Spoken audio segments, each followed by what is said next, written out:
Good morning. Today is the 29th of June, 2026. It's 5 a.m. I wanted to show you what it is I look at on the propagation tools for NTMS.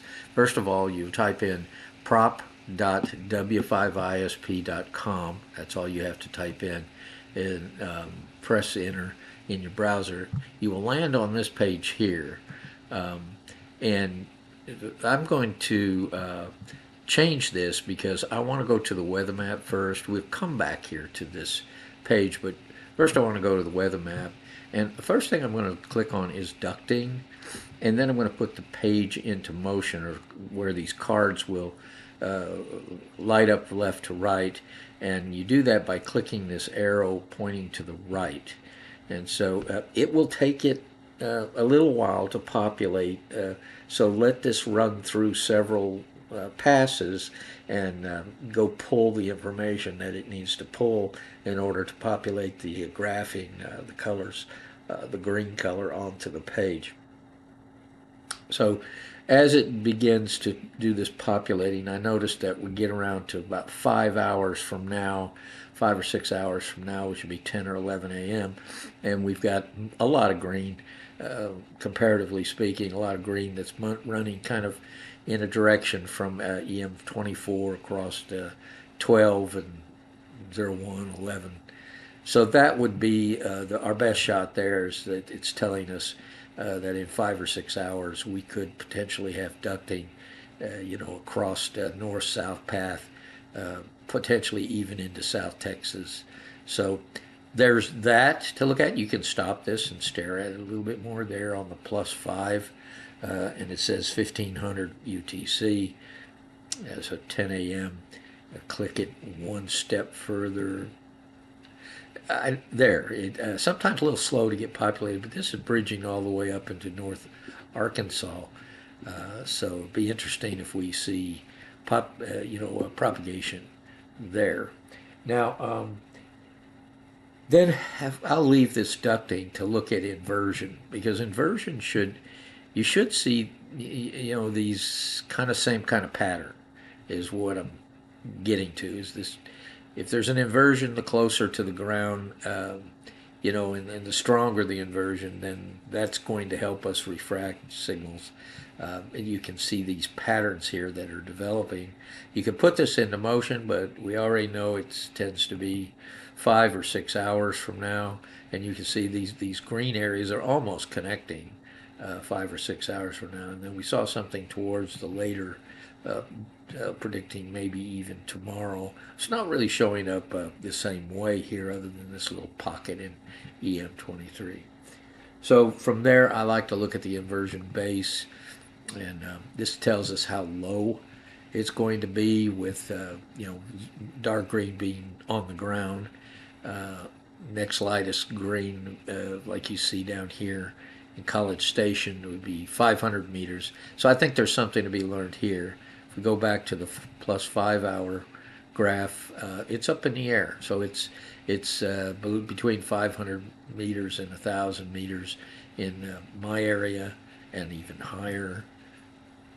And you can see that, you just have to take all of this into consideration and try to understand, is this going to be good for us? The N gradient, you can read this. Basically, I know it to be normal is -40, so down in this orangish area, which we see here. And then as it gets lighter color and turns green, that is where we get stronger and stronger gradient between height, known as pressures above the surface, but height, which could squeeze in tighter ducting. So I'll look back at the 5 hour picture. It's got a little bit of yellowish tint here in the 6 hour, very close to the same. So that's the base, or the N gradient. The boundary layer is the planetary boundary layer, would help us understand how persistent these conditions could be, or how easily they could be shook loose. And so, green is good here. And again, you see, a mixture here. EM12 is not showing a lot, but EM01 and 00 are. So there's that. Now I want to go over to look at the bifrequency propagation map. And 10 gigahertz is generally going to be good. This is that time of year where we have a lot of moisture trapped down near the ground. Moisture is good for 10 gigahertz, not so much for 24. Less of an impact on 47. So you can see a little lighter green showing up in places, but generally across our geo area, it's looking pretty good. Step it up to 24, and you'll see the impact of moisture. Put this into motion now, and uh, you'll see a lot less green here as we transition, but there is a little bit. I kind of watch this EM 1413 boundary because we have one member of NTMS needs one more grid for VUCC on 24 gigahertz, and 14 is one that he can use. So I kind of want to plan that trip since it'll take several hours. I'd like to plan it ahead of time and get him notified. Be sure we're both available. And I do see the potential that is here possibly tomorrow, right in that area where you saw, it's green across this boundary. So it's kind of things that I'm looking at from a strategic standpoint. Now, finally, I think 47 gigahertz is a very good place to end, if you will, right here, because this is kind of a mixture of higher path loss, but these are not paths per se. We do have a path calculator, but this is kind of looking at the atmospheric conditions above these points on the map.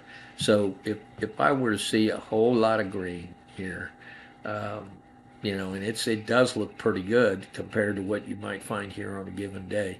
This might make me roll my truck for 47 gigahertz too, especially in these surrounding grids around EM13, because we like to do terrestrial 47 gigahertz when the conditions are there. So these are some of the better conditions I've seen for 47 gigahertz, and it also is fairly well showing the same good favorable propagation that we saw at lower frequencies and over on the weather map too. So that's kind of what I look at and watch for. When you see stuff out here to the west, those are probably high moisture areas that are associated with predicted weather, like rain cells, and you can actually turn on the view of the weather radar. See over here on the right, this is actually the current radar. When you turn that on, I don't see it populating here. If we roll out, we see some rain up here, and some rain off the east coast. So that's what the selecting the weather radar button does for you.